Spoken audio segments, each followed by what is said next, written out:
ചാലിശ്ശേരി തണത്തറ പാലത്തിന് സമീപം ടിപ്പർ ലോറികൾ കൂട്ടിയിടിച്ചുണ്ടായ അപകടത്തിൽ 2 പേർക്ക് പരിക്ക്.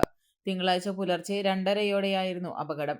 തണത്തറ പാലത്തിന് സമീപം നിർത്തിയിട്ടിരുന്ന ടിപ്പർ ലോറി തിരിച്ച് മെയിൻ റോഡിലേക്ക് കയറുന്നതിനിടെ കുന്നംകുളം ഭാഗത്തു നിന്നും വരികയായിരുന്ന മറ്റൊരു ടിപ്പർ ലോറി ഇടിച്ചു കയറുകയായിരുന്നു.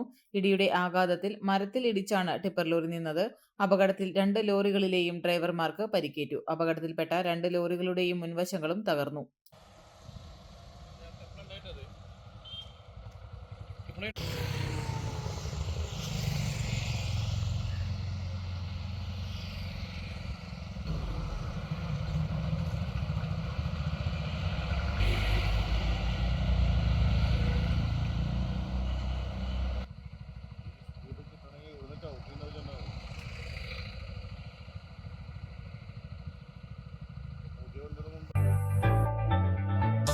മൂന്ന് പതിറ്റാണ്ടുകളുടെ പ്രവർത്തന പാരമ്പര്യവുമായി നിങ്ങളുടെ സ്വപ്ന ഭവനങ്ങൾക്ക് നിറച്ചാർത്ത് നൽകി Koottanad Shameer traders, Asian paints, Jordan, national paints തുടങ്ങി പ്രമുഖ കമ്പനികളുടെ ഉന്നത നിലവാരമുള്ള പെയിന്റുകൾ അത്യുഗ്രൻ വിലക്കുറവോടെ ഹോൾസെയിൽ റേറ്റിൽ ഷമീർ ട്രേഡേഴ്സിലൂടെ നിങ്ങൾക്കും സ്വന്തമാക്കാം.